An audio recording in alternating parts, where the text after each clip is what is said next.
안녕하세요. 오늘은 청소년 상담.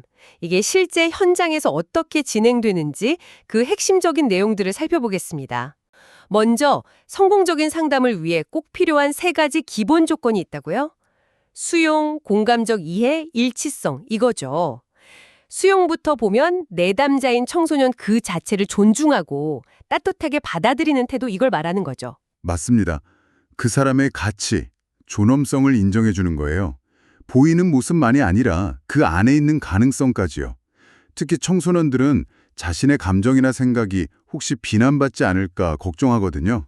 그래서 상담자가 괜찮다, 네 모습 그대로 이런 수용적인 태도를 보여주는 것이 정말 중요합니다. 그래야 마음을 열죠. 아, 그렇군요. 그럼 공감적 이해는요, 그냥 동감하는 거랑은 좀 다를 것 같은데요. 네, 약간 달라요. 단순히 힘들었겠다 이걸 넘어서서 그 청소년의 입장이 되어서요. 그 세상을 느끼고 이해하려고 깊이 노력하는 거예요. 말로 표현하지 않는 것들 있잖아요. 표정이나 자세, 목소리 톤 같은 비언어적인 신호까지 주의 깊게 살피는 거죠. 마치 그 친구의 눈으로 세상을 보는 듯한 느낌이겠네요. 마지막 일치성은 상담자에게 해당하는 이야기인가요? 네, 맞아요. 상담자 자신의 내면 경험과 겉으로 표현하는 것이 일치하는 상태를 말해요.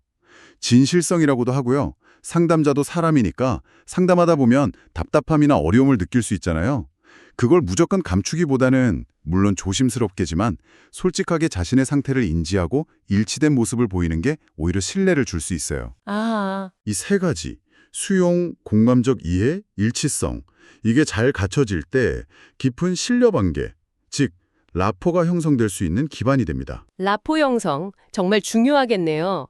이런 기본 태도 외에 상담 전에도 준비할 것들이 있겠죠? 공간이라든지요? 그럼요. 일단 기본적으로 편안하고 여기가 안전하구나, 비밀이 지켜지겠구나 하는 느낌을 주는 상담 공간이 필수적입니다. 그리고 상담을 접수하는 과정에서는 신청서를 쓰거나 간단한 면접을 통해서 기본적인 정보, 또 뭘 기대하는지 이런 걸 파악하게 되고요. 여기서 작업 동맹이라는 개념이 중요해요. 작업 동맹이요? 네, 상담자와 내담자가 상담 목표를 향해서 같이 협력하겠다는 그런 긍정적인 관계를 말해요. 청소년이 상담자를 믿고 이 사람과 함께 해볼 수 있겠다. 이런 마음이 들 때 형성되는 거죠. 함께 노력하는 관계군요. 상담 기록도 체계적으로 관리해야 한다고요? 네, 상담 과정을 잘 관리하고 나중에 평가하기 위해서 꼭 필요합니다. 상담 신청서나 매 회기 기록, 종결 보고서 같은 것들이요. 때로는 대화 내용을 그대로 적는 추거록을 쓰기도 하고요. 자, 그럼 상담의 목표와 원리로 넘어가 보겠습니다. 청소년 상담은 구체적으로 어떤 목표를 가지나요? 목표는 정말 다양합니다. 당면한 문제 행동을 좀 줄이는 것부터 시작해서요. 심리적인 고통을 해결하고 또 정신 건강을 증진시키는 것, 학교나 가정 같은 환경에 잘 적응하도록 돕는 기술이나 스스로 의사결정을 잘할 수 있는 능력을 키워주는 것도 포함돼요. 청소년기 특성을 고려한 목표도 있겠죠. 그럼요. 긍정적인 자아 개념이나 정체감을 잘 형성하도록 돕고 또 건강한 가치관을 세우는 것, 이것도 아주 중요한 목표가 됩니다. 그리고 이런 목표들은 그냥 막연하게 세우는 게 아니라 구체적이면서도 실현 가능하게 또 변화를 확인할 수 있도록 설정하는 게 중요해요. 목표를 이루기 위해 지켜야 할 원칙들도 있을 텐데요. 핵심적인 것 몇 가지만 알려주시겠어요? 네, 여러 원리가 있지만요. 우선 개별화 원칙이 중요해요. 청소년 한 명 한 명 다 다르잖아요. 그 독특성을 인정하고 각자에게 맞는 접근을 해야 하죠. 개개인에게 맞춘다는 거군요. 그리고 자기결정의 원칙. 결국 선택과 책임은 청소년 자신의 몫이니까요. 상담자가 해결책을 제시하기보다 스스로 찾도록 존중하고 지지해줘야 합니다. 아, 스스로 결정하게 돕는다는 게 참 중요하면서도 어렵겠네요. 그렇죠. 그래서 더 섬세함이 필요하고요. 또 절대 빼놓을 수 없는 게 비밀 보장 원칙입니다. 상담 내용은 비밀로 지켜진다는 믿음이 있어야 청소년이 안심하고 속마음을 이야기할 수 있거든요. 그런데 예외도 있지 않나요? 네, 아주 중요한 지적인데요. 만약 자신이나 다른 사람에게 해를 끼칠 명백한 위험이 있다면 그때는 예외적으로 비밀 보장이 지켜지지 않을 수도 있다는 점을 미리 알려줘야 합니다. 이 외에도 감정을 자유롭게 표현하도록 격려하거나 의도적 감정 표현, 감정에 공감하면서도 전문가로서 객관성을 유지하는 것, 통제된 정서적 관여, 또 편견 없이 대하는 태도, 비심판적 태도 같은 것들이 기본 원리가 됩니다. 고려할 점이 정말 많군요. 그럼 이제 실제 상담 과정은 어떻게 흘러가는지 단계별로 살펴보죠.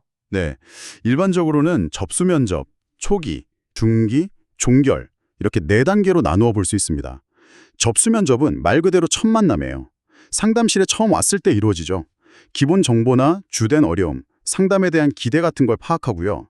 이때 이 상담이 이 친구에게 적합할지 혹은 심리 검사가 필요할지 이런 것들을 고려하게 됩니다. 그럼 초기 단계에서는 본격적으로 상담의 틀을 잡겠네요.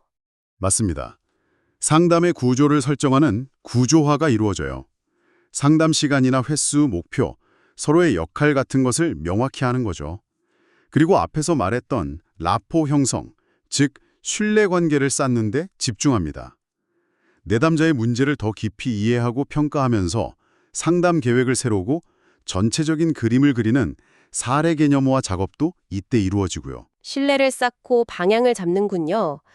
그럼 가장 핵심적인 작업은 중기 단계에서 이루어지겠네요. 그렇죠.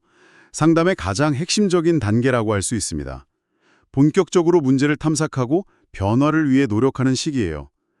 내담자가 자신의 문제와 감정을 깊이 들여다보고 새로운 관점을 갖도록 돕기 위해서 다양한 기법들을 활용합니다. 예를 들면 직면이나 해석, 깊은 공감 같은 것들이요. 통찰을 얻는 것뿐만 아니라 실제적인 행동 변화를 이끌어내는 것이 중기 단계의 목표입니다. 가장 활동적인 단계겠군요. 마지막으로 종결 단계에는 어떻게 진행되나요? 상담 목표가 어느 정도 이루어졌다고 판단될 때 상담을 마무리하는 과정입니다. 함께 그동안의 성과를 돌아보고 평가하고요. 상담이 끝나는 것에 대한 아쉬움이나 불안 같은 감정들도 자연스럽게 다루게 됩니다. 앞으로 배운 것들을 어떻게 잘 유지하고 적용할지 계획을 세우고 필요하다면 추석 상담, 그러니까 나중에 다시 만날 약속을 하기도 하고요.